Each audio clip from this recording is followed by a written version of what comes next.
Hey, hi, hello. Welcome to episode 40. That's right, the big 4-0 of Trail Society, brought to you by our friends over at Freetrail. I'm Corrine Malcolm. I'm Keely. And I'm Hillary Allen.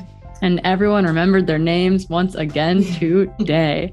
I really wanted to say a joke about 40, but I couldn't think of a good one. So I'm like, well, I'm not 40. Yeah, not me. I can't believe 40. I feel like 50 will feel like a big one too. But yeah, these round solid digits feel pretty darn good. Keely, we are inching closer to Black Canyon. When this comes out, it'll be about 2-ish plus weeks, I guess. 2-ish, additional smidge, 3 weeks to Black Canyon. How are you feeling in like ramping up your training? And I guess I'm also kind of wondering, like, what are the big things that you're working on / trying to be mindful of as you prepare for your like next big race? Yeah, the training block has been pretty awesome, but also pretty brutal. Like, I'd say I had post Joshua Tree, I had a nice like down week induced by sickness, but then I had a 3-week pretty intense build. And then last week I had like a quote unquote down week, which ends up not really feeling like a down week when you're kind of in a build. It's like 80 miles and a lot of workouts, but it's not 100 miles. And then I have another really big week this week. So I just actually did my probably shortest run of the week today. And I cut it shorter than it was even supposed to be because I was just pooped. And I'm like, you know what? I have a huge week. Like, this is fine. I had a huge workout yesterday. But I think that's a good feeling to have, is like knowing you're doing like a lot of work. But I would say right now I'm just trying to stay like center in my mind, because like fitness is going to be there. It's 100K. Like, it's a lot of mental, like stamina, not as much physical. Like, obviously it takes a lot of physical endurance, but a lot of it is mental. And so I've just been trying to stay sane, which is a lot easier said than done with like all the stuff I'm trying to juggle. But yeah, I'm getting there. I definitely have had a lot of like just chill moments and like work on fueling and stop thinking about the run or stop thinking about this. And so I'm really just trying to focus on like the little things I can control right now. Knowing that like the race will be so fun. It'll just be an experience to like really test the fitness and have your first race back. But just trying to not like get myself in the weeds. Cause I feel like when you start running a ton of miles and you're like kind of hungry all the time, kind of tired all the time, it's easy to just like go down wormholes of like training or eating well and all these things. And it's not productive. So I'm just trying to keep myself like centered.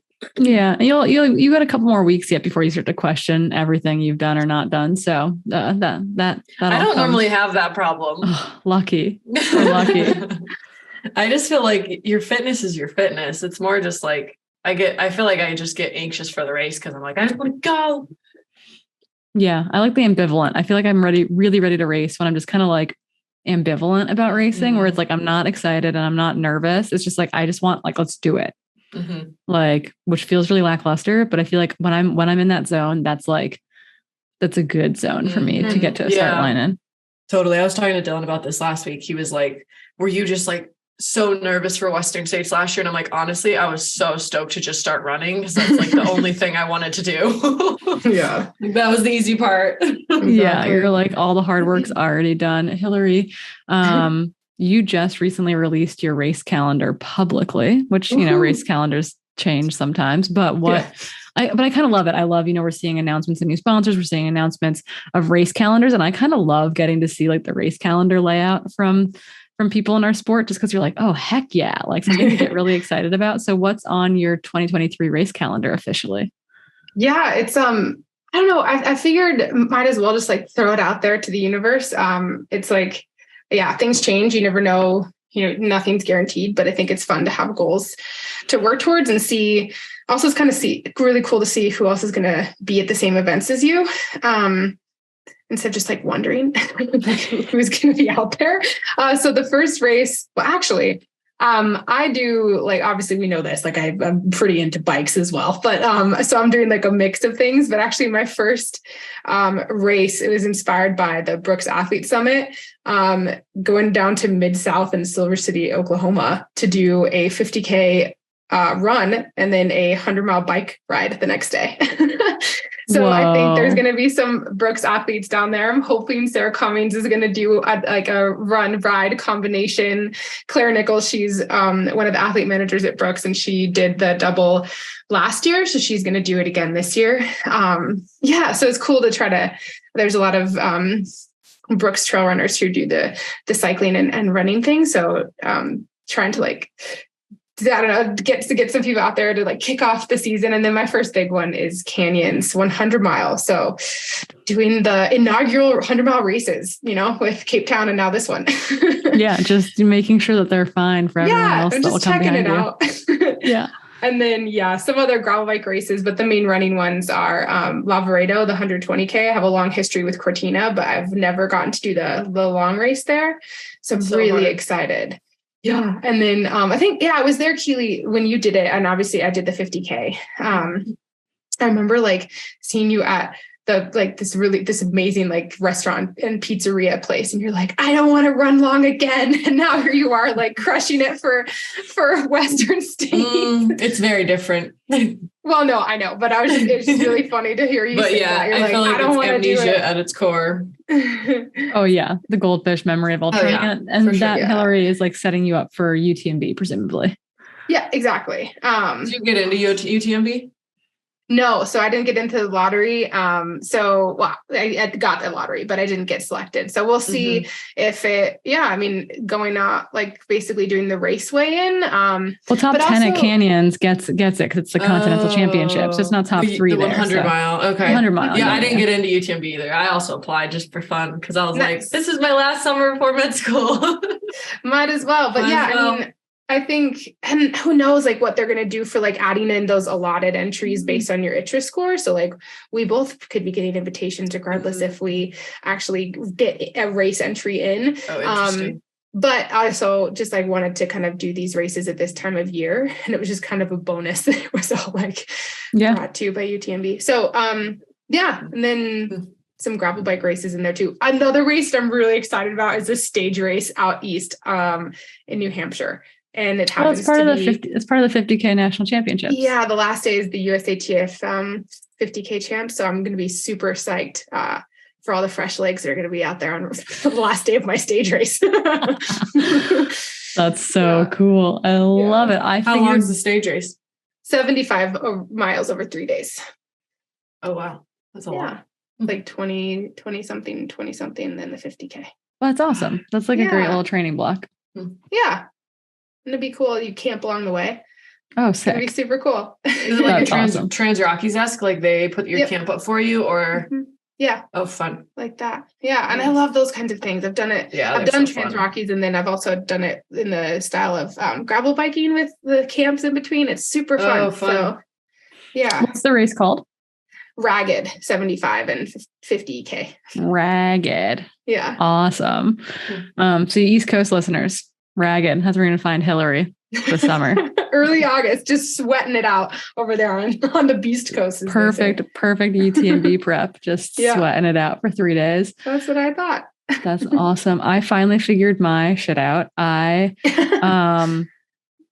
did not initially get into Cascade Crest. I was drawn 347th out of 375 on the wait list.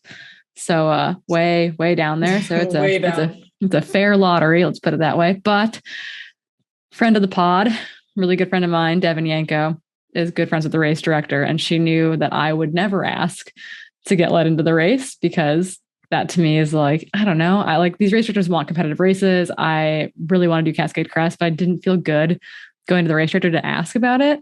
And I got this text from Devin Yanko as I'm in IKEA on Saturday. And she goes, "You'll never guess what I did." And I was like, "What?" She's like, "I have a surprise for you." And I was like, "Devin, you have to tell me." And she's like, "You're in Cascade Crest if you want to be." And I was like, "Cool. I'm just crying in IKEA now. This is great."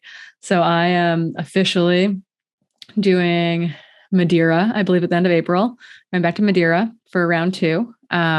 Doing Cascade Crest in July, and then Wild Struble, which is a UTMB event in the middle of September to get my UTMB qualifier for 2024 is the plan. So cool. Trying to How's your training been? You've been doing some workouts finally. I did my first 2 workouts this past week, and they're just baby workouts. And I wasn't good. Oh, they're so weird. Cause I was like, am I out of shape, or is this just what running hard feels like? And it turns out it's just kind of what running hard feels like. That the workouts themselves actually went pretty darn well. Nice. It snowed on me on Saturday during it. And I think I texted my coach, who's also Hillary's coach. And I said, I think I really want to do Madeira. What do you think? And he said, well, you can't, there's no space to have setbacks. And I said, okay, well, can I just be done with setbacks? And he said, well, it's not up to me. And I said, cool, I'm done with setbacks. I'm not doing them anymore. I don't want them anymore. I'll revisit them next year. Like, I'm good with removing setbacks from the horizon for a little while. And it's obviously, I have no control over it completely. Like, something could happen between now and Madeira that does not put me on that start line, but that is the goal. As long as training continues to progress like it is, like to get back to Madeira for the 115 kilometer race across the island in April. So we'll have a busy spring of racing. I think we'll actually have some upcoming episodes that will probably feature Black Canyon recap stuff, and then Madeira and Canyons recap stuff at the end of April into early May. So lots of racing ahead. The 2023 season is officially upon us. Oh my gosh. Yeah. So before we dive into some news, we're kind of light on news, definitely light on results this week. We've got a really great interview for you coming up. So before we do that, though, we've got to give a big shout out to our sponsors making this happen, namely Athletic Greens. They've been with us for, I don't know, I feel like we're almost to our 1 year anniversary at this point with them. They've been making our lives easier and helping us bring you this podcast twice a month. I was going to say week after week, which is not true, but it sometimes feels like it. And to make your life easier, you can also get your own set box baggies, travel packs to go of Athletic Greens by going to athleticgreens.com/Trail Society. With your first purchase, you can also get a 1 year free supply of immune supporting vitamin D and 5 free travel packs. Again, with your first purchase over at athleticgreens.com/Trail Society to upgrade your nutrient intake today. We did it. I did it. I hope that this gets left in every single time. On to the news. We're kind of light on the announcements of sponsor stuff. This will come out next week. So maybe more news will be coming out towards the end of the month. But right now we do know as of today that Allie Mack has left On, which I think surprised all of us. We're very curious as to where she is landing. She's had an amazing season. And so hopefully that means that she has got a great offer somewhere, and really, really happy to see where that is. And then other big one that I think came out today was that Judith Wider, Solomon athlete, orienteering champion, mom of two, has left Solomon and is now at Hoka. So interesting moves happening all over the place, but those were kind of the big ones on our horizon this week anyway. And I'm sure by the time this comes out, there'll be more news that we'll be behind covering. So you keep us posted, you athletes out there that are signing contracts and being really good about keeping everything on the DL. Bravo to you. We've got some big news though on our own home front, launching lots of new things. The first of which is we have officially launched Trail Society social media, because let's face it, we're all medium good at our own social media and all really bad at promoting our Trail Society social media. So as you know, that we had big call outs on the show to help find some help for social media management and growing our brand here. And you all delivered. We've hired someone. We are so excited. Hilly, can you fill us in a little bit? Where can people go to find us on social media? Yeah. So thanks to everyone for applying. And yeah, it was so cool to see kind of the responses and just the excitement for it. So it feels like there's a lot of people in our team, even though we're just working with one person. And yeah, Gigi, we're working with her. She's this uber talented, super fun person who's excited about Trail Society and running herself. She's an avid listener. And yeah, so basically we're starting our own you're going to see more launching of the social media. We're going to prompt you on our own social medias in case you need to figure out where to go. And the Instagram handle is trail.society. And that's where you can find all of our new stuff. We're going to kind of just be posting everything about episodes there. But we'll kind of direct you like where to go and where you can kind of give us a follow. If you want to drop into our DMs, that's where you can do it. Of course, you can still DM us individually, but that is a place where you guys can kind of drop all your ideas or requests for episodes or questions. We're really excited. And yeah, I think it's going to be the beginning of growing something even bigger. So yeah, we're very excited even about bigger it. And better. And we'll link to all of that in the show notes here, because who can remember anything? But Lauren it's easy Fleshman. to remember, so I expect you to remember and go follow it right now. Yeah, like stop. Actually, pause the podcast right now.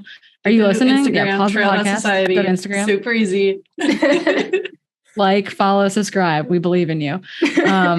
Speaking of big launches and other news, we have big news on the Freetrail front as well. Freetrail Experts has officially launched. This has been in the making for forever. This is why Keely is so incredibly tired. I'm pretty sure she's juggling a lot. It's a new piece of the puzzle. It's really, really cool. Keely is the head coach, the head of the performance team there. She's been working tirelessly behind the scenes. And I'm wondering, Keely, if you can just tell the audience a little bit about what Freetrail Experts is, if they're interested in learning more. Yeah, so Freetrail Experts is a new avenue in the Freetrail family. So part of the Freetrail Pro membership and also just part of Freetrail in general, that basically brings a bunch of experts into one area. We define experts as people who are specialists in their different fields that are all related to performance around running. So we have everyone from performance coaches who have worked at Division I schools or have backgrounds in mental health to kind of go alongside their coaching, to PTs who specialize in injury prevention and return to running or trail running strength. And we also brought on a registered dietitian who's no stranger to the podcast. We talk about her a lot, Dr. Kelly Pritchett, who has a background in low energy availability and disordered eating, and basically implementing good fueling after injury for women and men. And then we also brought in another nutritionist who we'll bring onto the pod eventually too, who's named Will, and he's out of Portland, and he has a holistic background in medicine. And so he does a lot with holistic nutrition and tries to really change like the lifestyle and the nutrition habits. And so basically we wanted to create this one-stop shop for all of the Freetrail Pro members, as well as just people outside the Freetrail family, to be able to not only find a running coach who is going to be able to, train them to their specific needs for different races or different performance goals, but they also then will be able to tackle that little niggle that flares up or get ahead of that niggle by implementing a strength training routine with one of our experts, or really dial in their nutrition, because obviously all of that's super, super important to being really good at not only your sport, but also life. And then also to have that mental health lens in there as well, because we can't deny that that's also really important. So it was kind of like this one-stop shop to basically reach your potential. And that's kind of what we launched, so that people have access to all these wonderful experts. Yeah, vetted professionals. And the other piece of that puzzle too, I think, is that not only can you work with a coach pretty traditionally, but you can also kind of have these one-time consults, either one-time consult coaching for races, where they can create kind of like a static plan for you for an event, and then follow up on that with you. And then kind of a one-time consult with a nutritionist or a dietitian. So helpful. One-time consult for strength stuff. Like all these things I think can really fit into an athlete's quiver when it comes to rounding out their performance needs. So I'm very excited about it. I'm sure the response has been overwhelming, and that's why Keely is like, we have to stay on time, guys. I've got stuff to do. Too many runs to go on as well. The last bit of news that I have on my end was the Boston Marathon field was announced. And while all the usual suspects will be on that start line, we have to give extra huge shout outs, because the start line will also include two of our trail badasses, two of our trail darlings. Danny Moreno will be making her marathon debut at Boston. Heck yes. And then Ninke Brinkman, the phenom on both the road and the trail, will also be in that elite field. And to me, Boston of all the majors feels like the one most suited to trail runners, just because it is known for being a hard course. The weather can be kind of extreme, etc. So when I saw the elite list come out, I was like, ooh, like ears and eyes perked up for that one. Really excited to see them all race this spring. Yeah, it'll be really fun. Yeah. Des Linden, your teammate, will also be back in Boston too, which is super, super cool. Yeah. It's cool to follow along with her story. I love her honesty with her build. Yeah. She and Carrie Goucher just launched a podcast called Nobody Asked Us. Is that what it's called? Nobody Asked Us. Yeah. I love it. I think that's brilliant. What a couple, like, just spitfires on the mic. So go check that one out too. But before we dive into our main meat and potatoes interview for today, we have to give a shout out to the other main sponsor behind the scenes here, and that is The Feed. We love The Feed. It's that one-stop shop for all of your nutritional needs, not just race day nutrition, but those things that go with your kind of pre-training, post-training, your coffee needs, your recovery tools, all in one spot. And so instead of a one-time $15 credit like we had this past year, you have a $15 credit once a quarter. So $60 over the course of the year. And you can utilize that at thefeed.com/Trail Society. And we've got something really cool coming out with them soon. I don't know how much we can say, but we've seen the mock-ups for it and it is beautiful. Can we say anything more than that? Does anyone know? I think we should just say, like, think about our pink and blue beautiful logo and think about that on something related to endurance exercise and how cool it will look. Yeah. And then you'll have to take pictures of it. It'll be amazing. So once that launches, we'll tell you more about it here. But again, if you want that $15 credit, that's going to be at thefeed.com/Trail Society. And that should be good to be used once a quarter. So $60 over the course of the year. But meat and potatoes time, you guys. Lauren Fleshman. I'm pretty sure I had a Lauren Fleshman poster on my wall. She was one of those athletes who was a vocal advocate for the things she believed in, and someone that I like gravitated towards very early. Like in my college career, for example, while she was a professional athlete, we sat down with her because she had a book just come out. You've probably seen her name on some other podcasts recently. She is in full-on book tour mode. That book has been deemed kind of part memoir, part manifesto. It's called Good for a Girl, A Woman Running in a Man's World. If you don't know Lauren is one of the most decorated American distance runners of all time. Honestly, probably one of the best distance runners to not make an Olympic team due to injury, kind of bad timing scenarios. But she was a 5-time NCAA champion and a 2-time national champion as a professional. She's a mom, an activist. She's the brand strategy advisor for Wazelle, which is a women's running company here in Seattle, where I am. I'm the co-founder of Picky Bar, and the list can go on and on and on from there. She's incredible. And so I think we'll stop talking, or at least I'll stop talking, and let you listen to the interview we recorded with the one and only Lauren Fleshman.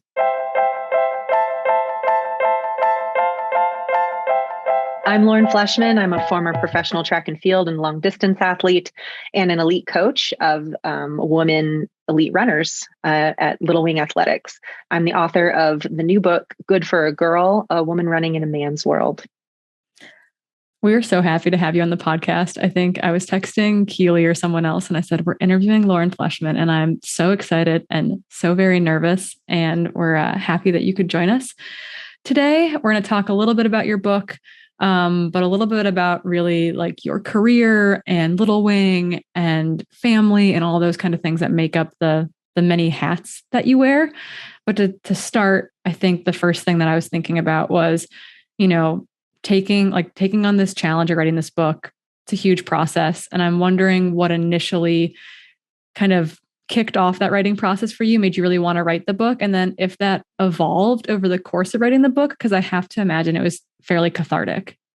Yeah. Well, I think that I went to a writing workshop in Alameda, California called Writing into Forbidden Territory in 2014. And when I was there, we did all these writing exercises where we would do stream of consciousness writing. It was all like code of silence. Nobody could tell these stories outside that space. You couldn't even talk to each other on break about the content of the things that we read aloud. Like the goal was to create the safest place possible to say the unspoken. And so people did. And I had never been to a writing workshop, much less something like this. And so hearing the stories of the things that people are afraid to even think, much less write down, much less read aloud, changed my life. Like I heard, I won't say like details of things, but like topics of like adoption and racism and drug addiction and affairs, like the things that are hard to talk about, right?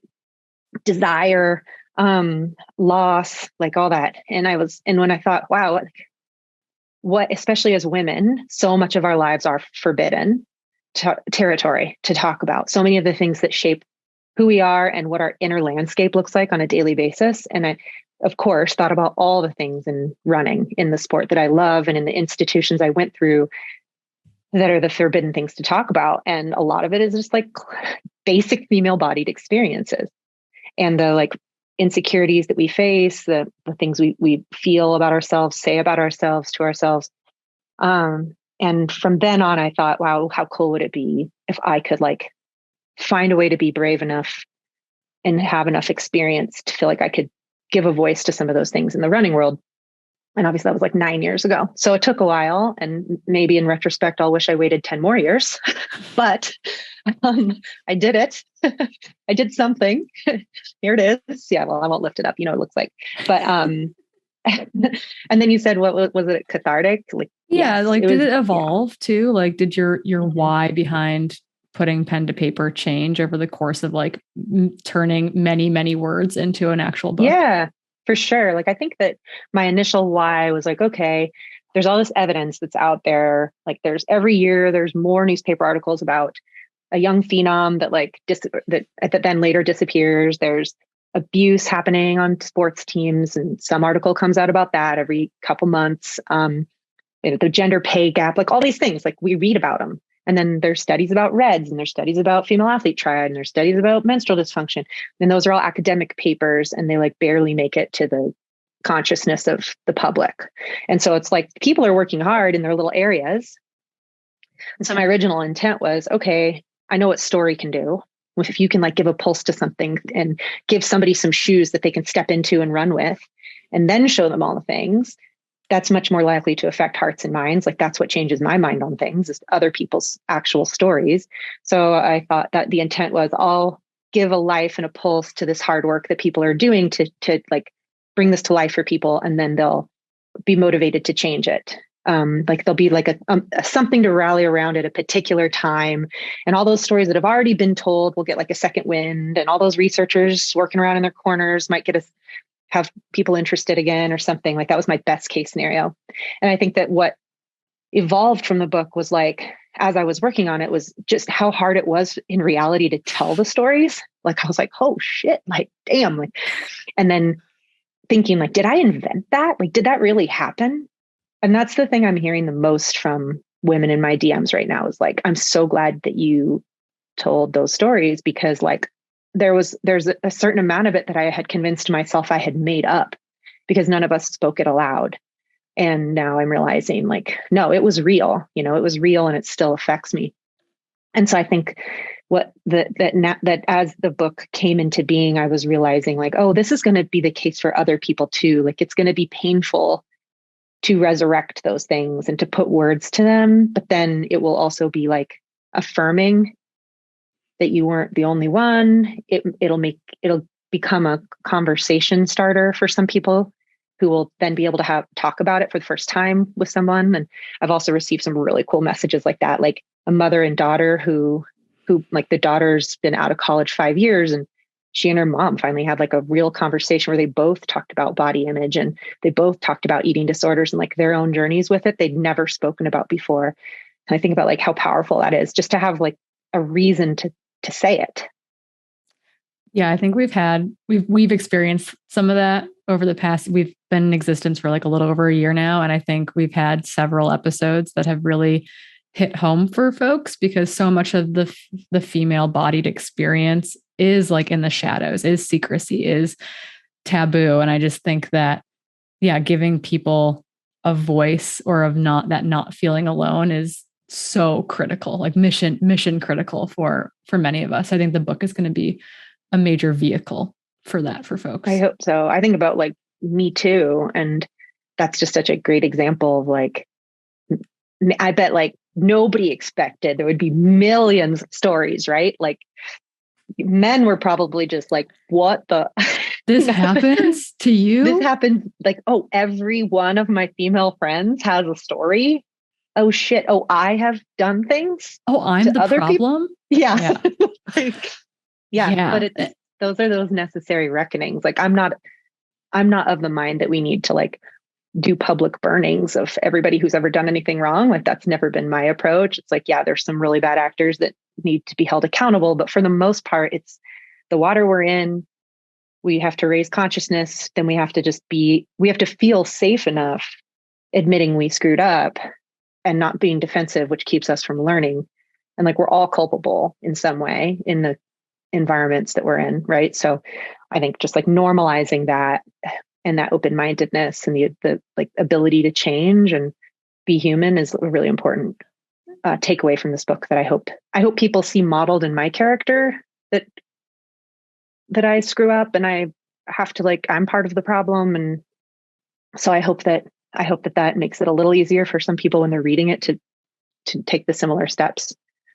Yeah, I think so. I think people can all of a sudden see themselves in that character of like, oh, I've been to that place. And I think a lot of times, particularly with the news cycle, we think of these like really kind of like overt mistakes that happen, but I think there's a lot of subversive messaging and kind of speaking about growing up and running and body image issues and how we're seeing this in the collegiate system and the professional ranks.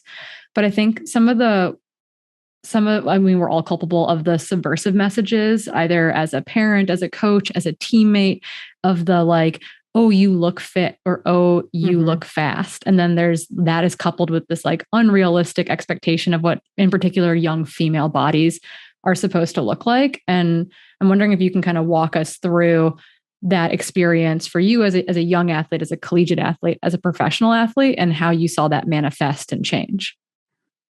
Yeah, I think, well, I was a late bloomer. I didn't get boobs till I was 16 and get my period till I was 17. And then, at first I was just watching it happen to other people. And I was, as a child of an alcoholic who's like hyper vigilant, really looking around for landmines everywhere. Like that's been my life experience so far. It's like a little bit of a scared rabbit at all times. And so I was paying attention. And to me, the message was puberty is dangerous. Puberty is a career ender. Puberty could take away everything that you're enjoying right now at any time. There was nobody telling me any positive things about puberty. There was nobody saying, hey, your woman body is going to be your strongest body. So even if it gives you a little bit of complicated feelings or like a temporary period of time where improvement is harder to come by, like that's totally worth it. You're going to get to the other side. But we don't say that. So I think like, that's a big thing I want my book to do, is just kind of normalize that. And then when I did eventually experience weight gain in a way that affected performance. So at first puberty wasn't negatively affecting my performance, just like I had luck, like, I don't know, I grew in a way that most mimicked my male peers. But then when I did stop winning sophomore year in college for the first time, I was like, oh shit, like so much of that body confidence that I was exuding of like, oh, I don't care that I'm a little softer than these NCAA champions. I don't care that whatever, that I look a little different than they do. I'm not totally shredded, whatever. When you're winning, it's easier to say that. Then you start losing and then you're like, oh, and it worms its way in. Yeah. And festers. I think Keely, Keely found running a little bit later, like was a basketball player, came into college, was running with her peers, and her peers were like, oh, you haven't lost your period. Like, are you training hard enough? And just like that being this normalized narrative, I think is like something that we like personally have been trying to like really like break down. Yeah. It's a really good point, Corrine. And I almost wonder if you have any thoughts around that, Lauren, and in that a lot of women utilize body image or their menstrual cycle or all of these things that aren't actually related to performance. They use those as metrics of success. And so I wonder if like you found yourself, measuring your own success through these things that you thought at the time maybe would mean you were going to be successful, but they actually weren't. And if you saw that in your peers as well, where they're chasing this body ideal, thinking that means performance, only to find out later that like maybe that didn't equal performance. Yeah, well, it's like all it ends up being is a distraction from your superpower, right? Like when I was young, and I was fortunate where I was able to maintain this youthful internal locus of power for longer than most of my peers were around me. And so I think, but like once you start looking for external validation that you look fit instead of like, how did I feel in the workout? Or you look for like evidence in your nutrition log that you ate the right number of calories versus how am I recovering? How am I feeling? Am I menstruating regularly? We're just like, we kind of get caught up in tracking the wrong things. Like, do I look the part? It becomes more important than am I like any good? Like, do I look good? And I fell victim to all that same shit. I just fell victim to it a little bit later than a lot of the people around me, which was then extra humbling because like I judged people around me for falling victim to that. Like I saw that it was a problem. I was like, you are too worried about what you weigh. And that is distracting you from your internal confidence. I can see how it throws you off when you are 2 pounds heavier before this race. And I'm never going to do that. And then I went and did the same thing. Yeah. I mean, I think that narrative is all too common in female runners, right? Like it happened to me, it happened to so many people I've interacted with.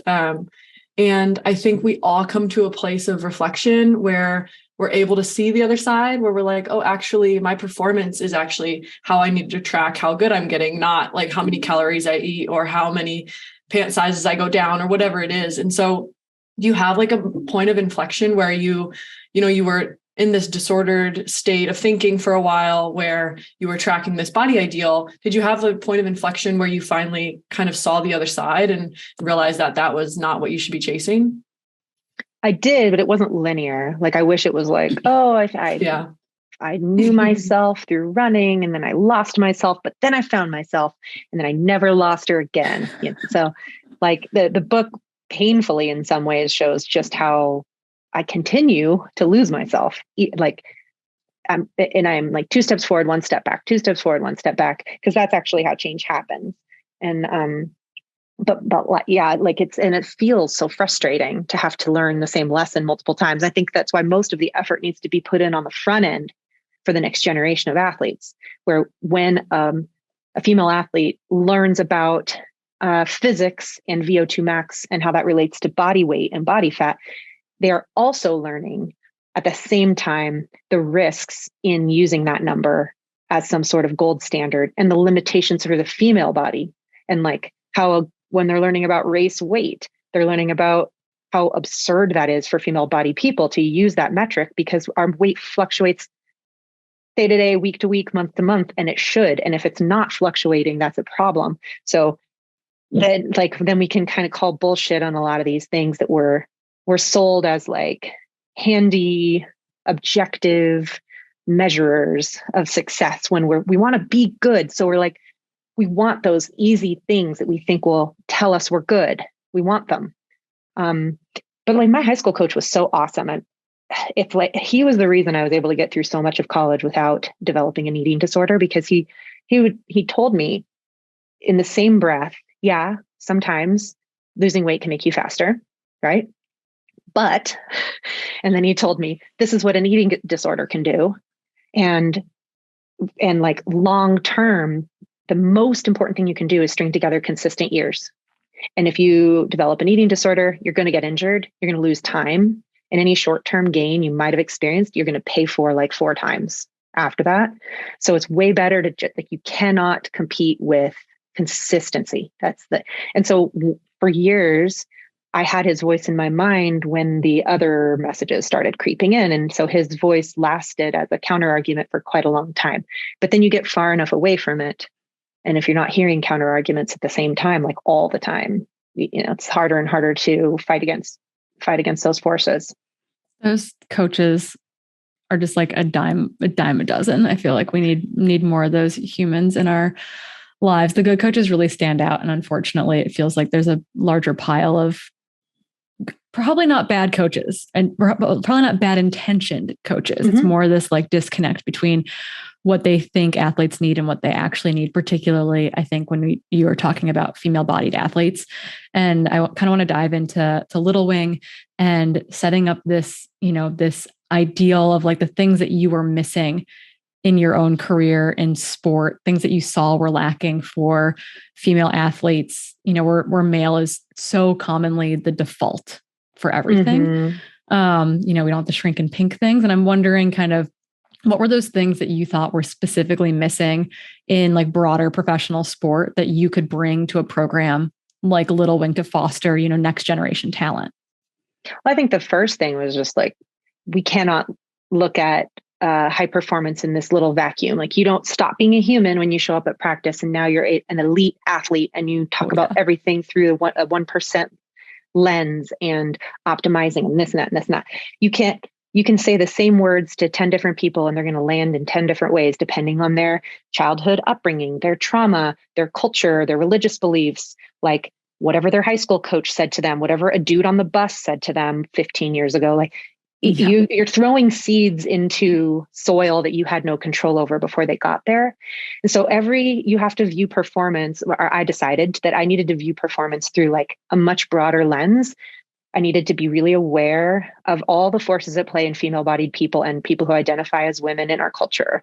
And like, they're bringing all of that to practice, whether they're talking about it or not. And so I can't say things like about the way someone's body looks, because, well, first of all, just, you don't get anything good out of it anyway. There's like, I would like never talk about it, because even at the highest level of sport, I was not weighing my athletes like I was like that. If high school coaches and college coaches are doing that, I'm just like, what are you even doing? I don't even do this with professionals. Like, it makes no sense to do it. But then I guess so I started out with this real passion for, I'm going to make a space that I believe so many of my peers would have thrived in. Like, so many that left sport or left with a story about themselves that they weren't any good or that they weren't committed enough or whatever, that they would have thrived here. And what I learned was that, yes, my intuition was right. More people can thrive in an environment like the one I was creating. But I also developed a real humility for like how hard coaching is, like how much work it really is. And that even as well-intentioned as I am, a sentence that I could say could stick with someone in a way that's negative for 10 years. And you, because of that power dynamic, like, you are in the spotlight, you are learning in public, you are learning with high consequences in other people's lives. And you're generally underpaid and overworked, and there are no office hours. And so it just gave me, like, it turned some of my rage against coaches. Like, I think like when I first started coaching, I was like, coaches are they're the problem. It's coaches. And then I'm like, people get into coaching for the most part because they're passionate about the sport. They're passionate about helping people reach their dreams. Like, they're going in with really big hearts and great intentions, and they're not making millions off of this. So it's like, I want to assume the best. And so I've tried to take that approach of, yes, people make bad decisions and bad choices. They screw up. But I try in the book to really point out the structural problems that lead us to act the way we do in those environments, so that there's less blame on the individuals. And it also gives us like a nice out to go, hey, I was taught this way. That's the environment I grew up in. I'll do better now that I know, right? Does it baffle you a little bit? I distinctly remember this moment in which I don't remember who reported it, but someone in the media was convinced that Jesse, your husband, was the coach for Little Wing. It was like, Jesse, Lauren Fleshman's husband is, the Little Wing coach. I'm just wondering, like, walk us through that. Because I have to imagine that like there's a little bit of like comedy in there, but I would just be like, society is going down.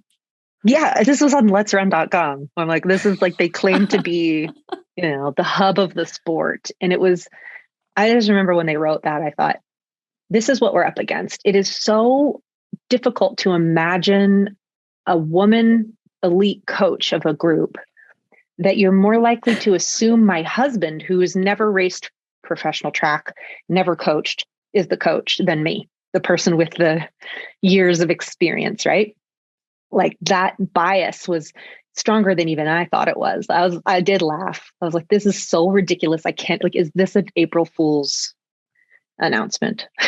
Yeah, I think that is. And I think that kind of, we can build into, I think, a discussion about equity and equality from that. But I just remember reading that or seeing that and just being like, oh, okay, this is how the deck is stacked. I don't know how we fix it. But I guess before we jump into kind of an equality, equity, female physiology, fighting for rights type of thing, just kind of like, do you think that in your time with Little Wing, that you were able to accomplish like what you wanted to with that team, as far as like changing that coach athlete narrative, changing professional sport with them? I think I made a mark. I think I'm proud of what I did and what we did together. It was really a co-creation between me and the athletes and the Lescos who that founded the nonprofit of the club and everything, and are just incredible resources. And so I do feel really proud of that. I think that what I was reflecting on after 2021, because that's when I went on my sabbatical and I still haven't come back and I'm not totally sure I will, was that I never totally figured out how to encourage them to like go big. Like, I think I got burned so many times as an athlete from putting all my eggs in one basket. And I saw very clearly in my career how much that can backfire on people, or you lose track of your whole person and your identity. And as a coach, I was really good at creating a space for the whole person and like a resilience for a poor performance. But I also was afraid to say things like, go for that, like, go for it, like, put it all on the line. Because I never figured that out for myself, how to do those two things in any kind of healthy balance. Yeah. And I think something that I feel like I heard you talk about this, it was probably in my podcast deep dive of being like, what has been asked and what hasn't been, but someone brought up compliance versus coachability. And that to me was really fascinating. And you mentioned earlier about like, you're throwing seeds into soil that's already there, trying to figure out what's going to work.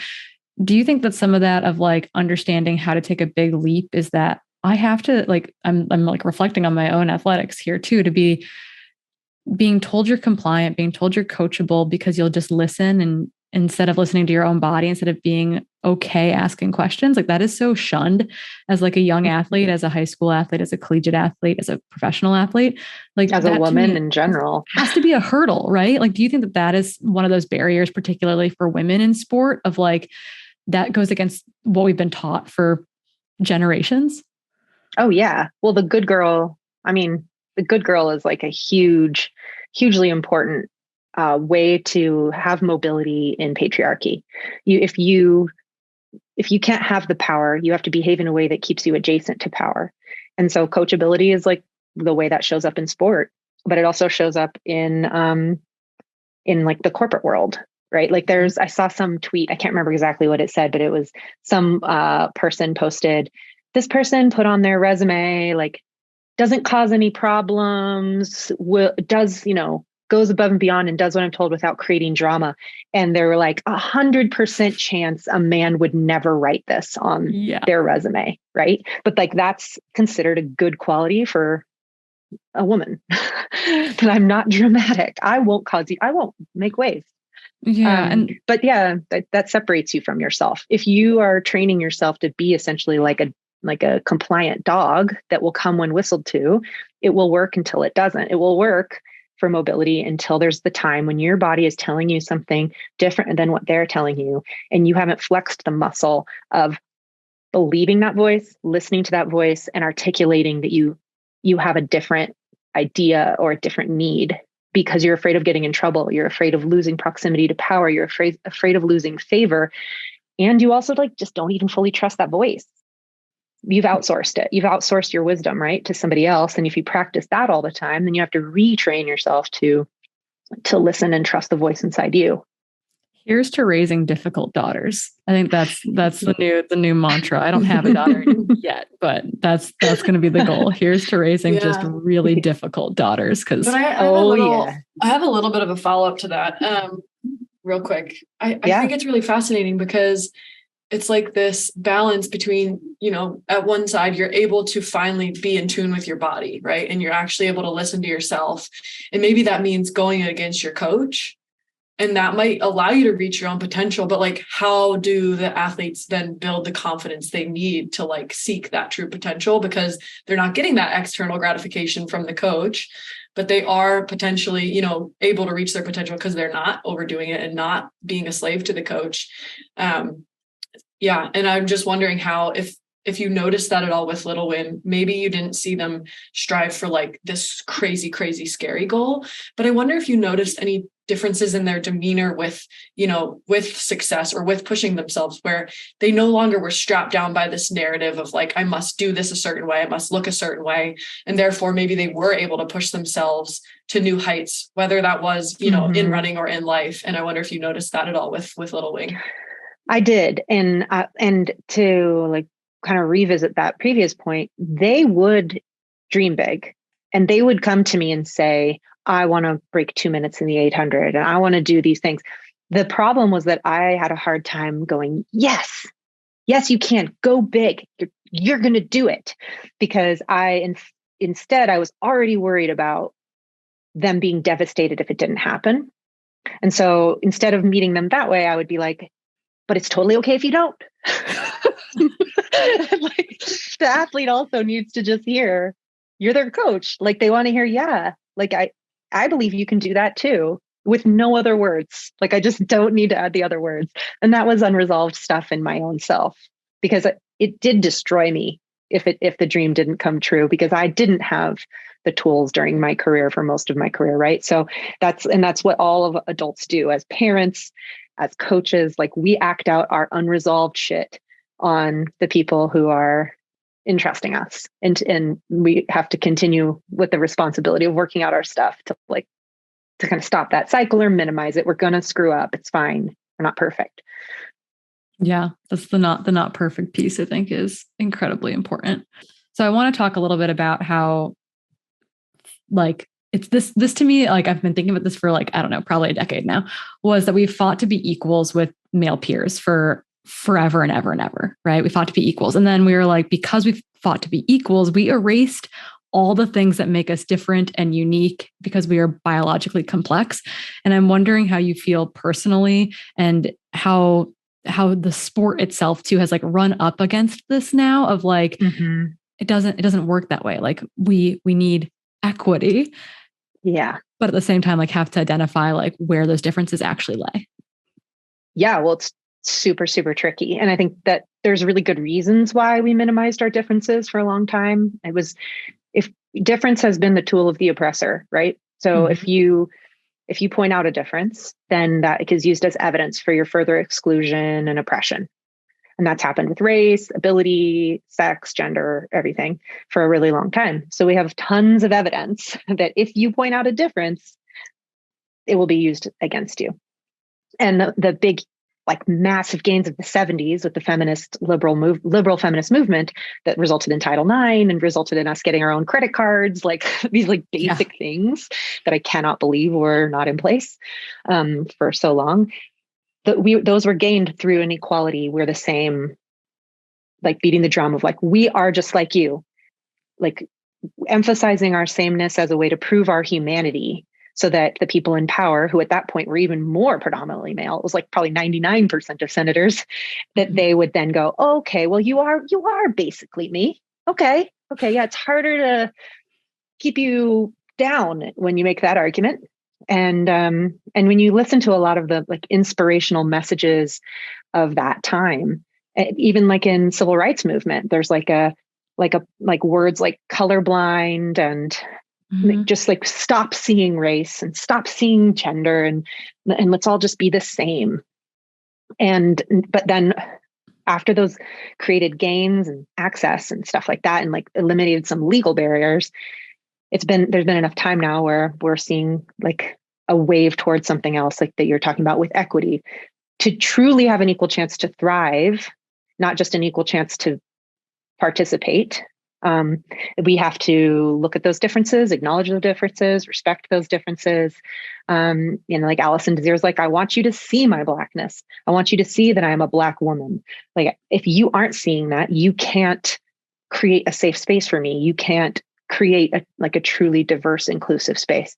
And so that's essentially the argument for this book, is that we have to see those differences. We have to acknowledge them. We have to respect them. We have to decide that a different path is equally valid to the male path.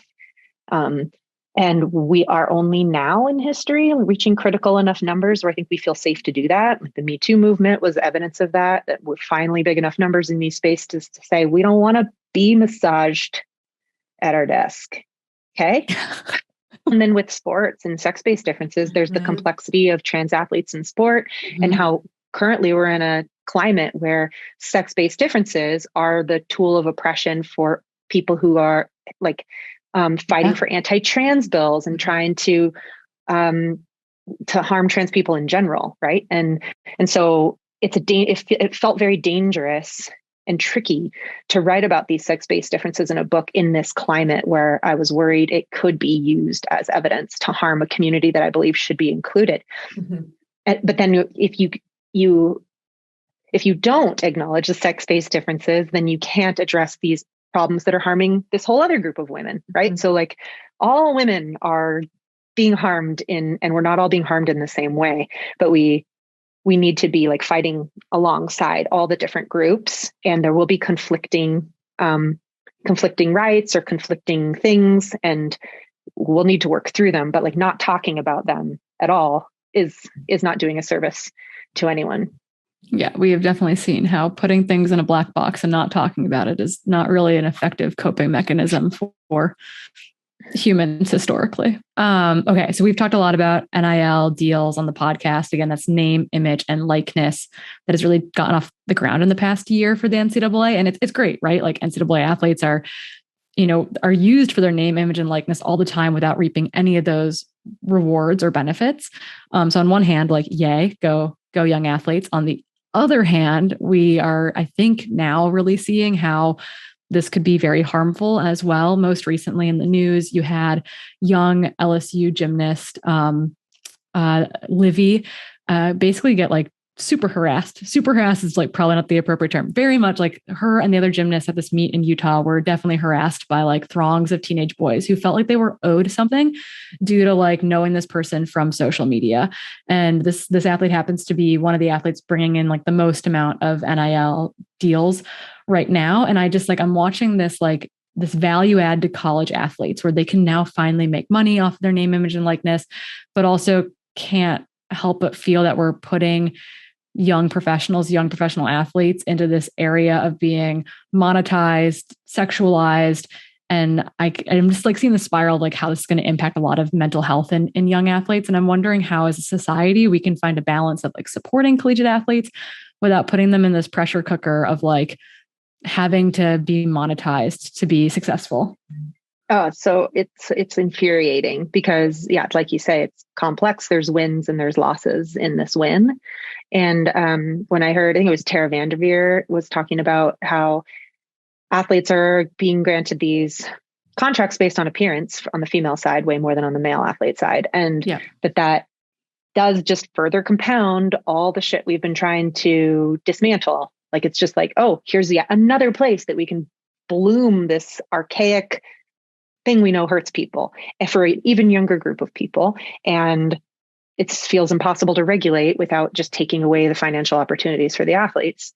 And so, yeah, I don't know. I mean, I don't really have a good answer for it other than it's extremely discouraging because in my book, I don't talk about it, but all those forces that I do talk about as a professional athlete, like being sexualized, and the people who get paid to continue are not necessarily those who are the most talented. They are the ones that either have access to family money or some other resource, or they are deemed attractive by the sports marketing executives who have decided they're marketable, that face or that body is going to sell more clothes and more shoes.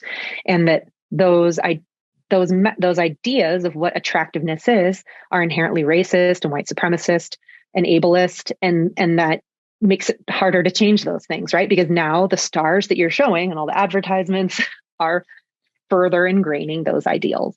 So it's very frustrating. So like, I do worry about young female athletes. I worry about like the suicide rates. I worry about anxiety rates, depression. When you see an athlete, any athlete who clearly has to use their social media to stay afloat by presenting a curated side of themselves, you're training yourself, just like the coachability thing we talked about earlier, you're training yourself to see yourself through what it will be approved of and liked, and have a return on investment. And that isn't necessarily in alignment with who you actually are, with staying grounded, with staying connected to your power, the part of you that doesn't give a fuck. It's really hard not to give a fuck when you have a name, image, and likeness contract, or any contract that requires you have an online persona. We've talked a lot about uniforms on the podcast, about how important it is to have inclusive uniform sizing, to have options for athletes so that athletes can feel their most comfortable when racing, because it's definitely a distraction when you don't feel good having to be in X, Y, or Z. This is your uniform. You must fit into this thing. This is what you and your teammates are going to wear. And I feel like the NIL deals that we're seeing, just capitalize off of that type of momentum. And I think that personally, that seems really harmful. More than helpful. Yeah, it's super harmful. There's a whole section in my book where I highlight the way it feels in your body to try to go into a competitive environment and which requires you to be unself-conscious, to take your biggest risks, right? And when you're distracted by the way your ass looks in your bun huggers, or whether the waistband is pinching into your abs more than it did last race, and that hijacks your mind into a different space that is totally unnecessary. You just put on a loose-fitted jersey and shorts. You're not even having that conversation. And just that we don't give more gravity or respect to that. I don't even know. I know there would be a lot of pushback if we just didn't allow crop tops and buns, because we've already internalized it as the ultimate sign of professionalism for ourselves in many corners of our elite athlete world. But I would like it if we did that, frankly. I don't care if a lot of people get pissed because it's how are you harmed by wearing some shorts with a jersey like all our male peers? Does it hurt you? No. But guess what? It really helps a huge percentage of your community to have that be the default kit. And if you really want to wear a bathing suit, just get a bathing suit and go to a swimming pool. You can do that anytime you want. Yeah, you don't have to do it on a race starting line. Yeah, I think we're lucky in trail a little bit, just because I don't know, short shorts chafe. And Courtney DeWalter is our idol, and she wears, knee length shorts, which I think is amazing. So whatever makes you most comfortable is going to get you through 100-miler. So yeah. When it comes to weighing the practicality, trail and ultra, those battles are going to win out. Yeah. But I think it's funny, in one podcast you said that if buns were advantageous, men would wear them. It's clearly they're not. They're just something that we've pushed on women because they look attractive, and clearly they're not helping us be better runners. If anything, to your point, they're hindering us. And can you imagine how fast women might run if there was no context, other thing absorbing their mind at that start line? That could change women's sports on its own. It definitely could. The thing is, imagine in your sport, if some new runner came on the scene in ultra who wore a literal thong bikini and was suddenly winning everything. What kind of endorsement deals do you think this person would get? Exactly. A lot. We joked about Bandera. There was a number of shirtless men at Bandera, and we joked that it wasn't a good day for sports apparel brands because they weren't making a good marketing sale for wearing more clothing. Did not see that on the women's side of the race, but there just happened to be a lot of shirtless dudes at Bandera, this 100K race for a golden ticket to Western States that happened a couple weekends ago. Yeah. I have one more thought. Sorry, Corinne. I know you want to get to something else, but on the topic of the NIL deals and kind of how they're highlighting these athletes who fit the build. Like, do you think this might be a step back for the younger generation who are coming up into the realms of the sport? Because like in my mind, I feel like we were finally highlighting more diverse athletes. And now if there's these huge companies signing athletes that fit their ideal, do you think that's going to help or hinder? I guess it's kind of like an obvious question, but how do you think that's going to play out in the younger athletes that are kind of coming up into the ranks now? Well, what's crazy is that if diversity and inclusion lead to sales, then these companies do more of it.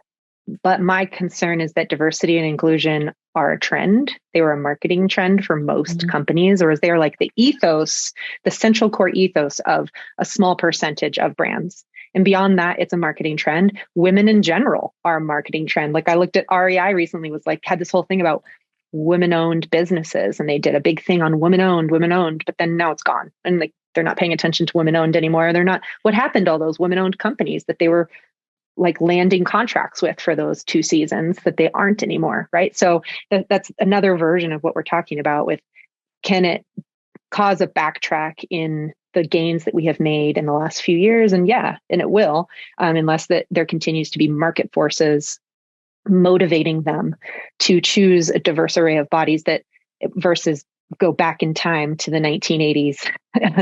And a lot of those decisions actually they're in the C-suite. So like, are there women in the room? Are there women of color in the room? Like, who's in the room deciding who aren't the HR marketable department, right? Like that's the most common C-suite position is like HR. Yeah. Right. Yeah. For women. And so it's like we have to, in order to have NIL not set us back in time, we have to be fighting for representation in the C-suites and like really continuing to hammer these companies that claimed to make big commitments to diversity last year or 2 years ago. And okay, show us your roster in your sports marketing department. What do they look like? What are their identities? And what are your values? Who are you looking for in a whatever? And then I think roasting companies, we need to continue roasting companies who are using these NIL contracts to enforce all those stereotypes and harmful, like white supremacist and sexist ideas. I'm going to quickly read some of your writing back to you, which I'm sure is going to be really awkward and super fluid. And then just kind of on this piece of advice. And this is actually from a piece that you wrote for Oiselle called Dear Younger Lauren. And this paragraph really stood out to me. And it was, like it or not, Lauren, you are a woman, a strong one. Your body is at some point going to become what it is meant to be, based on a long line of strong women who have survived generations in a tough world. For most of the time, and in most cultures, what is happening to your body would be celebrated with ceremony. Women are powerful beyond your imagination. You cannot reach your power by making yourself small. And yet in competitive running, you will find yourself in a world in which you feel pressure to do that. And kind of emblematic of that whole piece and that paragraph in particular, I would love to kind of end today on 3 pieces of advice. And that would be advice that you would love to give to your high school self, your collegiate self, and then your professional running self. Oh, well, I really liked that paragraph you read. So good job me back then. I don't know why I bothered writing a book. I should have just published that paragraph. It's basically what the whole book's about. Anyway, I think high school self, I would give them Dear Younger Me. That's what I would do. I would just give them that letter. And that's who I wrote it for, was that audience. And then for my college self, I would say, keep calling Coach DeLong. Like, you need to stay very closely connected to the voices that grounded you during those years so that it's easier to combat the other messages you're hearing now, which I know not everybody has a Coach DeLong, so it's not super useful advice, but whatever that is to you, like, would you think about the time in your life that you listened to your body, that you weren't outsourcing your confidence, like whenever that was, you gotta put energy into reconnecting with that person during the exact time of life that people are telling you to like mimic the best. Look at who's the best and do what they're doing. You actually need to do the opposite. You need to find out, reconnect with your core uniqueness. That's where your power is, and fight like hell to like hang on to that. And then for my professional self, I would just like tell her not to sign with Nike personally at that time. Like they're different now. They got a different sports marketing director. I don't know what their norms are, but that would have really changed everything for me because the high stakes nature of the contracts were not built around like a peak at 27 and 28. They put massive pressure on becoming the best in the world as quickly as possible before my body was physiologically ready to do that. And like trying to force my body to lean out to look like 30-year-old professional women when my estrogen levels are still like optimizing peak fertility as a 21-year-old, right? So I would just tell her like, hey, you got to sign with somebody who understands female physiology. Your peak is later and longer than your male peers, and you got to play the long game. Okay. So off air, off the mic, before we hit record today, we all said, wow, like Lauren Fleshman is absolutely incredible. And there were so many gems throughout that entire interview while it was happening. Keely and I were trying to take notes, but it was so hard to like, you were so just like consumed by everything she was saying that like you couldn't process anything else in the moment, including like coming up with the next question because you just kind of taken aback by what she was talking about. And so Hillary, you were not there, but you've gotten to listen into the interview. And I'm wondering what like kind of hit home with you, what stood out the most? One of the big things that stood out to me was this idea, you kind of discussed it like in one of your questions, Corrine, of this hurdle that women have to kind of overcome. And it starts at a very young age. And you were kind of phrasing the question as in your own athletic history of this idea of being coachable and compliant, because you're almost like rewarded. You're totally rewarded. Right? Yeah. It's like a woman in general. I think, people are saying, oh, well, they're not very coachable. That can be a female or male, but I think there's a lot of maybe more pressure to be coachable and very compliant and very just, okay, like you say this, I will follow suit, like from what a coach instructs you to do. And I think, yes, that's great from a certain standpoint, to trust your coach and follow their workouts, but like learning to be able to push back a little bit and say, hey, actually, I'm feeling this way.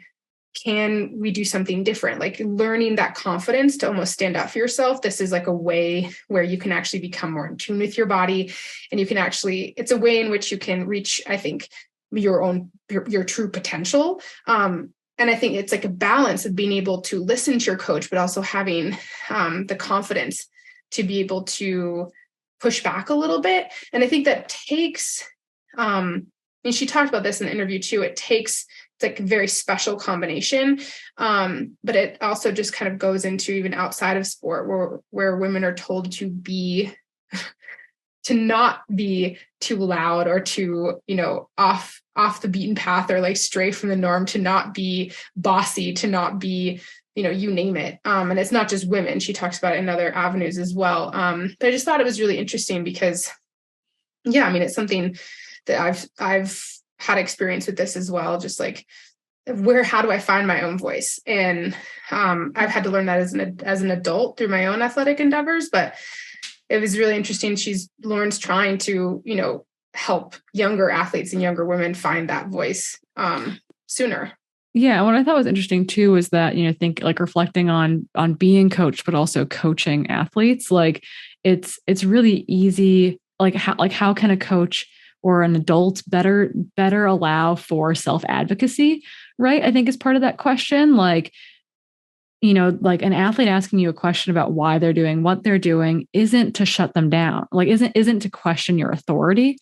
Like it's this balance point. And I think it's an interesting reflection, both like for a young athlete and for an adult, but also for the people who are responsible for younger athletes who might be leaning in or trapped in that like compliance coachability model. Like to me, it's like, it's a good reflection point as like a future parent, as a coach of adults and youth athletes, like how like recognizing that that's there and that the power dynamic exists and being part of that change of allowing athletes to have a voice, to listen to their body, to ask questions, because I think that's like, it has to come from both sides a little bit, I think. Mm-hmm. Right. And if you like apply this to the younger population, like then it's a really slippery slope to your point, Corrine, because we're trying to give, 14, 15, 16-year-olds the confidence to have a voice against a coach that clearly is the upper hand of that relationship and has all the power. And so it's a really tricky dynamic because I don't see that changing overnight. And so then it just brings back the question of like, okay, well then how can we inform coaches on how to better coach girls between the ages of 13 and 17, because they're not all of a sudden going to be able to become advocates for themselves. But it's like, can we make the coach more knowledgeable? Can we make their parents more knowledgeable? So we have this team of advocates for that one athlete. Because like, I think back to my sister, and she was like this phenomenal runner and went through puberty before her senior year. And then, had a little bit of trouble running the same speeds as the year before. And all her coaches were telling her she was slow and that she needed to get faster. And they couldn't understand why. And like, at the time I had no clue what was going on because I was like in college, like, I couldn't be bothered to like really think about it in deep detail because I didn't know about these things at the time. But now I'm like, oh my goodness, I'm sorry for that, because that was just like ignorance on the behalf of the coaches, on everyone who was on your side. They didn't know what was going on. They didn't know how to help you. And clearly she didn't know how to advocate for herself either because she didn't know what was going on. So it's like, yeah, it's a bigger picture in that regard. Yeah. And again, like, I think I said this in the interview, talking about how like I've worked with high schoolers who are really good self-advocates, like in the classroom. And then I've worked with athletes, like adult athletes are predominantly who I coach, who like can't self-advocate for themselves. And I'm like, I've got 14-year-olds that can do this. Like what, like this society has brought you to this place where like, if someone is the boss, there's no room for like conversation. And that's like the first thing I'll tell athletes that I'm starting to work with is like, I'm not a mind reader. Like I'm pretty good at this, but I definitely can't read minds. I need you to tell me what you need. I need you to want to ask questions. And it's like, I'm going to push and I'm going to prompt, but it's like, it's once again, it's the things that are instilled in 13, 15, 17-year-olds. Like I see instilled in 30, 40, 50-year-olds, and particularly women.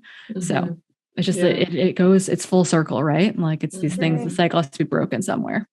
Right. And maybe like the people that we coach, like the people getting into trail, right, that are a little bit older, that kind of had that same, background in coaching that Lauren did, that, all of us did to maybe some extent, they could benefit from reading her book and maybe trying to question that in their own, athletic journey now. Yeah. As I said, raise defiant daughters or difficult daughters. I'm not sure if it was defiant or difficult, but either way, raise some difficult, defiant daughters, I think. Keely, what stood out to you besides everything?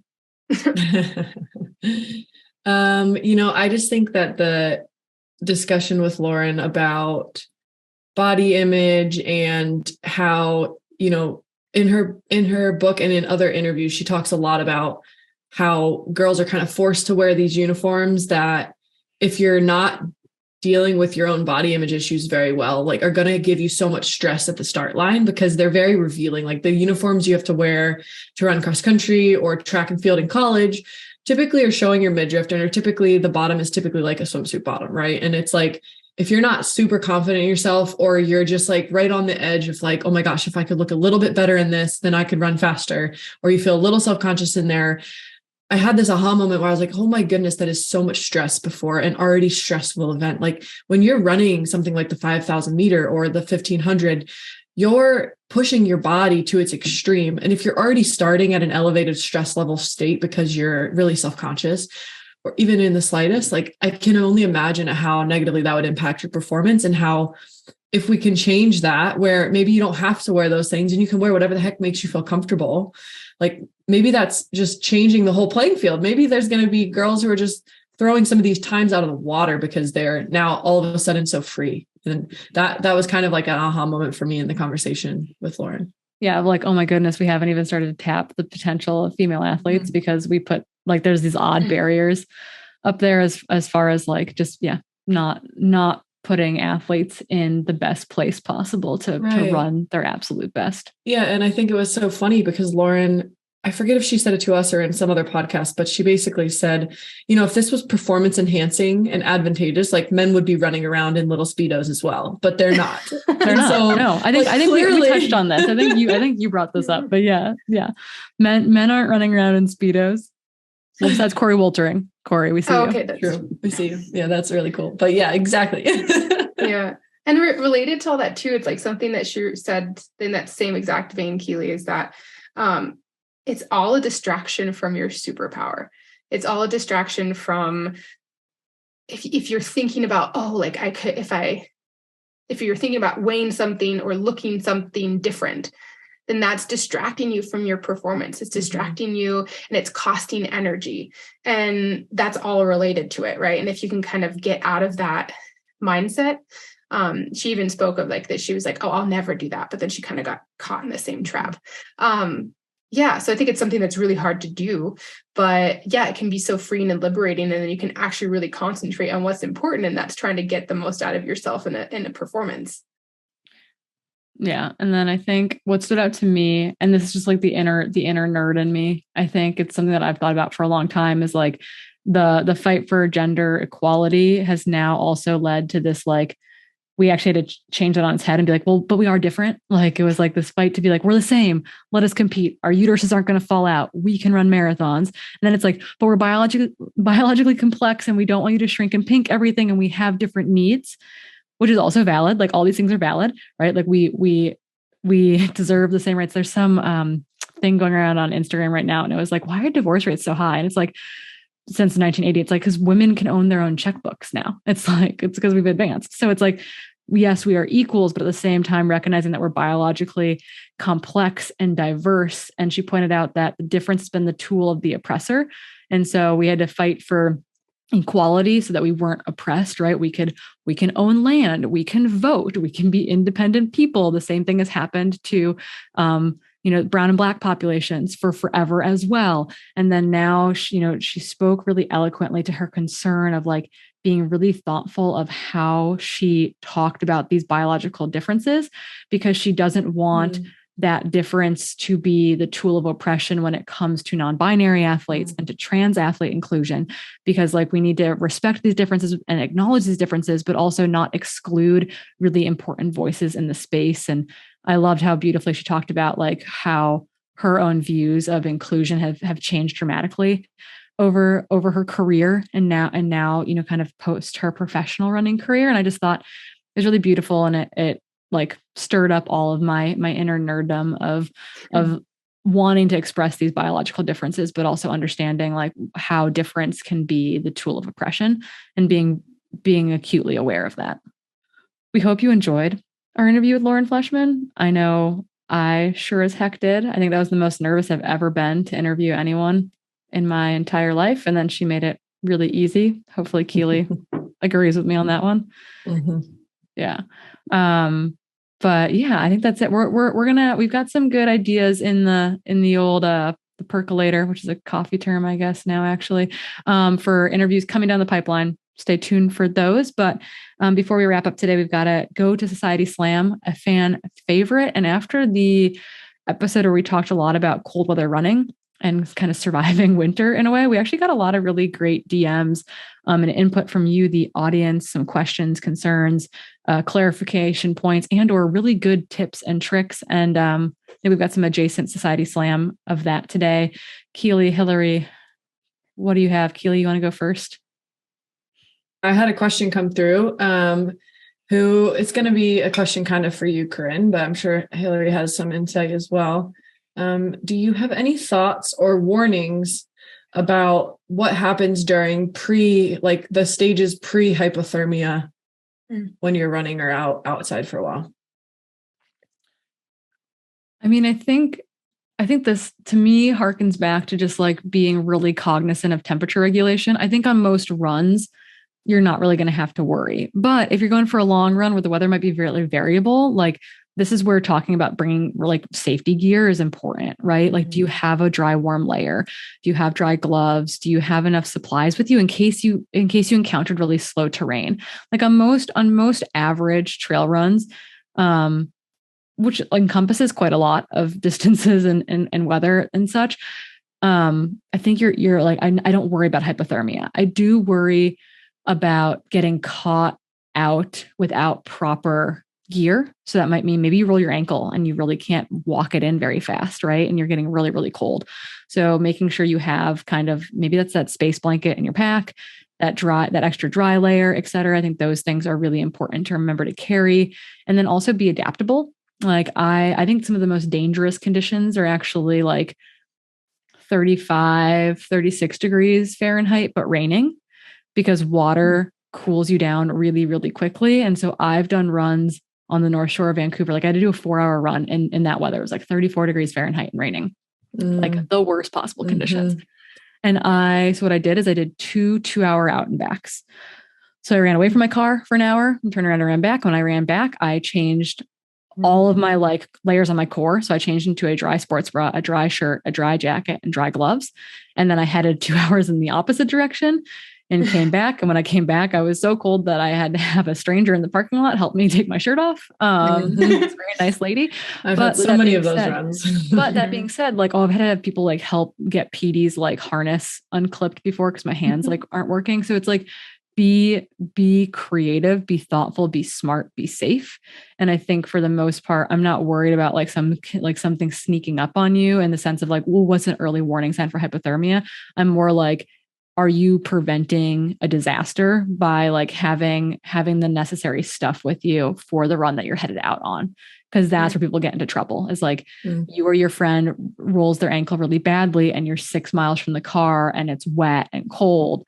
Like someone's not going to have a good time. So, and that's when, search and rescue has to get involved in these kinds of things. So do yourself a favor, carry a little extra. Hillary, do you have anything to add to that? Yeah. Just like, I like the creativity of like doing the double out and backs. I also think it's just being like cognizant and like hyper aware. Like for instance, the other day I went skiing and I'm not used to it. Like it kind of cuts out my circulation or just not as my toes aren't moving as much as like when I'm trail running. I'm specifically talking about skate skiing. And so I just kind of recognize that my toes, like one of them in particular, just wasn't like that warm. And so I kind of cut the ski short because it was just getting kind of painful. And I know like that the more that I would ignore that, like that's more likely to happen next time. So I think just being flexible with that and then just appropriate layering, right? Like heated socks, like no shame. Yeah. Or ski boots, just like cycling shoes, you can have boot covers and over boots are a big deal. We don't have that in running, but they go a long way. Nordic skiing, out on the road bike or mountain bike when it's cold, right. etc. Yeah. And it's protecting just in different sports, like we mentioned different winter sports. Yes, for running, like if you're changing directions and going downhill, there's more, you're faster, there's more, if there's wind, like that's kind of the exposure piece of being in the mountains, like that can sap your energy and your heat away from you fairly quickly. So having the appropriate layers to protect from that, I think is really helpful. I concur. Keely, anything you want to add to that? Any tips, tricks? No, I agree with you. It's just get the clothes off so quickly. And I guess also like maybe listen to your instinct a little bit. And if you're heading out and it feels like unusually calm and you're living in the Pacific Northwest in the winter, like still pack an extra jacket.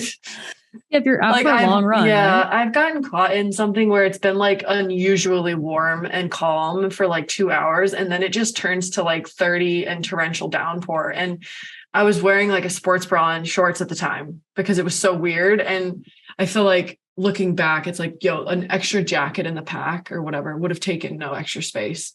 But I couldn't get undressed at the end. And so I was just useless sitting in my car, like almost crying, like, what do I do? Yeah. So sports are fun, guys. Sports are fun. Hillary, what did you have from the society? So it was basically just like Corrine, you mentioned this kind of off the record before we started recording that you got a lot of like just DMs and like interaction from the post and from this episode, our last episode, and I did too. So basically just it was kind of almost like a lot of guesses, like, oh, what's too cold to run in? And then people say like -20 Fahrenheit. And I'm like, okay, but and then quite surprised when they went and listened to the episode. Like I had several people message me, like, I had no idea, like, and, almost like, a badge of honor and trying like encouraged to be more flexible and just really educational, I think, and surprised and grateful. I think actually Adam listened to the episode or he at least saw the title of it and he was sending me a link to warming socks and and actually ski boot covers. That's a good coach. Yeah. Yeah. I think that I heard from a number of people who were, like, oh, I think like, the docs were not sure if this was exercise-induced asthma or bronchoconstriction, but like, this sounds really familiar. I've definitely experienced this. Or I used to think it was like made me tougher to run in these conditions. And I realize now that like, that's mostly like psychological. And I was like, yeah, like, would you run in the smoke? Like, these are questions we have to ask ourselves. Like, what's the benefit here of doing this? And how do we modify to protect our longevity in the sport, to be careful of our health, et cetera. I got some like really creative recommendations, including essentially someone who's like cut up a space blanket into smaller pieces, and they'll actually like wrap their soft flasks in a little bit of like that. They'll head out with warm fluid, and they like wrap their soft flask in that and put it into their pack. So it's got a little bit of insulation. So that was really clever. Lots of people were very into like having warm liquids on them, like on skis and rides and runs. So you guys overwhelmingly did really good. I think I had one funny chat about wind briefs. Ladies, you don't need wind briefs. The men out there, if you've ever needed a wind brief, you know it. It's something that the cross-country skiers use a whole lot, but it's nice to have a little extra wind paneling in your pants when it's really, really cold. Let's put it that way. So had some good back and forth about wind briefs as well due to this episode. So thank you all for reaching out with your ideas. We'd love to hear what really stood out to you from Lauren's interview, what hit home, what touched you, what made you think differently about something. So slide into our DMs, our individual DMs, or the new @trail.society DMs. We'll link to that in the show notes. But until next time, we'll see you out on the trails.